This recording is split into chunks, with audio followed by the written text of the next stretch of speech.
Do you ever get the feeling that you're living the same day over and over?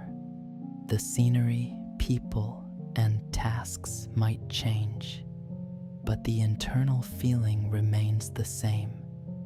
The same anxiety, the same reactions, the same thoughts running in a circle. It's as if you're a character in a play, reciting memorized lines but desperately wanting to improvise, and you just can't. This state is life on autopilot. It is a life in which you are being lived by your habits, your beliefs, your emotional reactions. They aren't truly you. They are a set of programs that were installed a very long time ago by someone else, by parents, school, society, your own past experiences. These programs were created for protection, for survival. They worked. But now, they just continue to run out of inertia, like a scratched record that gets stuck in the same groove. Imagine your life is a car with an autopilot. You are sitting in the passenger seat.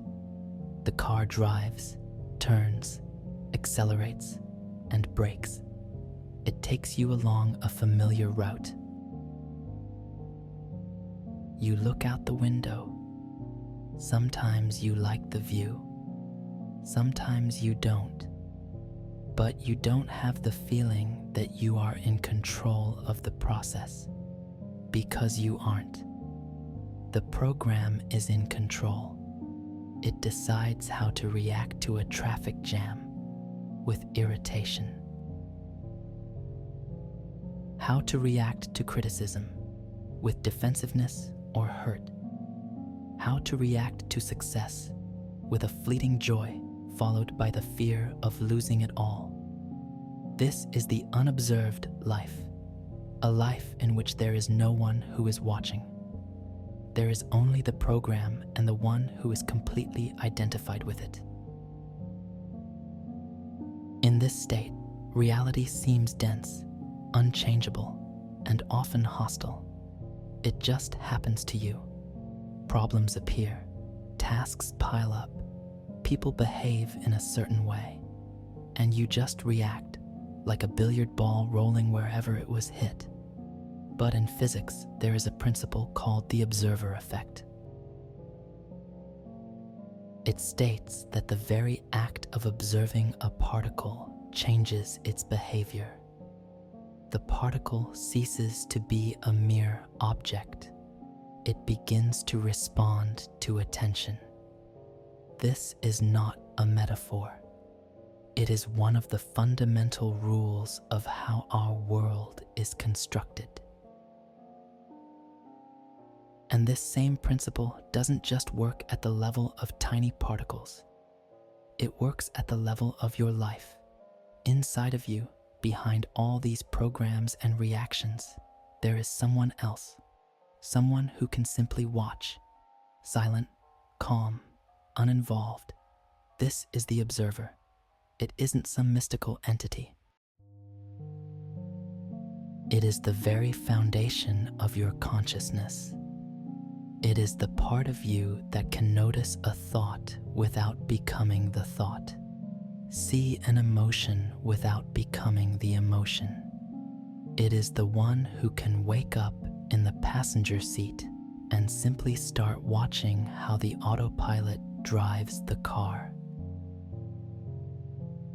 And in that very moment, the game begins to change. So, what is observation in practice? It doesn't mean sitting in a lotus position and trying to stop your thoughts. That would be a struggle, and struggle is also a program, also noise. Observation is something far simpler and more subtle. Imagine that your inner space is a dark room cluttered with old furniture. In it, there is anger, fear, insecurity, old resentments. Your usual reaction is to walk around this room in the dark, constantly stumbling over the same things, trying to move something by touch, but only creating a bigger mess. Observation is like turning on a light in this room, not a blinding spotlight, but a steady, calm light. You don't immediately rush to clean up. You don't scold yourself for the mess. You simply stand and look. There is the armchair of resentment. Over there in the corner is a dusty box of fears. On the floor lies the habit of constantly checking your phone. You just see it all, clearly and distinctly. And an amazing thing happens. The objects themselves, illuminated by this light of attention, begin to change. The thought that seemed huge and all-consuming when it was spinning in the darkness of your mind shrinks under the light of observation and reveals itself to be just a collection of words. The emotion that overwhelmed you becomes just a sensation of energy in the body, which you can watch from the side. It rises, peaks, and fades away. It no longer controls you because you have stopped being the emotion and have become the one who sees it. Try it right now. What thought is in your head? Don't try to push it away or develop it. Just notice it. Say to yourself, there is the thought about what needs to be done tomorrow. Simply state it as a fact. You are the one who sees the thought. A distance has appeared between you. In that distance is freedom. Or feel your body. Is there tension anywhere? In your shoulders, your jaw? Don't try to relax it. Just direct your attention there. Just look at this tension with your inner gaze. Breathe and watch. It will begin to melt on its own, because programs cannot run when the light of awareness is directed at them. The autopilot disengages when the pilot looks at the instrument panel. Observation is the act of separating yourself from your content. You are not your thoughts. You are not your emotions. You are not your habits. You are the space in which all of this appears and disappears. When you understand this, not with your mind, but through the direct experience of observation, your automatic reactions lose their power. Between the stimulus, someone says something hurtful, and the reaction, a flash of anger, a pause appears. In that pause, you can choose how to respond, rather than simply rolling along the tracks of the old program. This is the beginning of true command over your life, a technical point. If what you are hearing right now resonates with you, press subscribe. It will signal that this information is valuable. When you begin to practice internal observation, it isn't just your inner world that changes. In the most mysterious and amazing way, the outer world begins to change as well. And this is logical if you understand how things are arranged. External reality is not something separate from you. It is a perfect mirror of your internal state. As long as noisy, contradictory, unconscious programs are running inside you, what can you possibly see in the mirror? Chaos, struggle, conflict, the repetition of the same problems. You unconsciously project the contents of your dark room outward, and the world obligingly reflects your own mess back to you. You meet people who mirror your fears.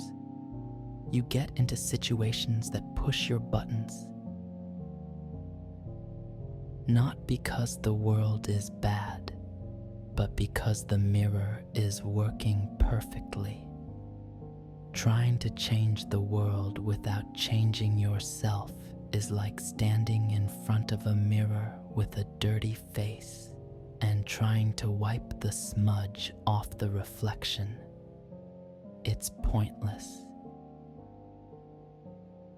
But the moment you become the observer, you stop projecting your internal chaos. You turn on the light inside, and many internal conflicts, fears, and limiting beliefs simply dissolve under the light of your attention. They lose their energy. And what happens to the mirror? The reflection changes. You didn't try to attract different people into your life. You simply stopped carrying the program that attracted the old type of person, and a space opened up in your reality for new encounters. You didn't try to solve a financial problem.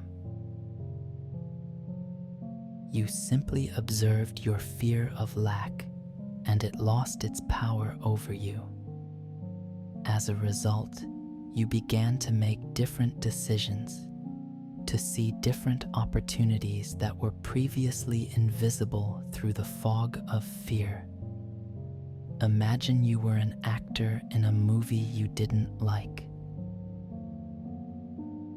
You desperately tried to change your lines, argued with the other actors, but the script remained the same.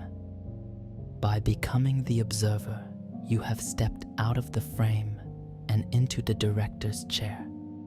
You can't instantly rewrite the entire script, but you can change the focus. You can instruct the actor, yourself, to play this scene differently, not from a place of automatic reaction, but from a place of calm presence. And then the entire scene changes. The other actors begin to improvise in response to your new performance. This is the activation. You cease to be a victim of the script and become its co-author. You don't control the world through force. You control your attention. And the world, like an obedient mirror, responds to the shift in your internal focus.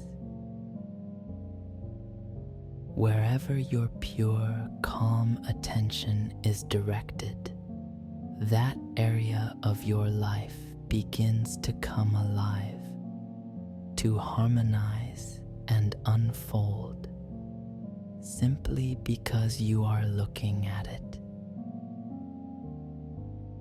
If this video has changed something in you, write in the comments. I am the observer. Write it as a reminder to yourself of where the real power lies. Nobody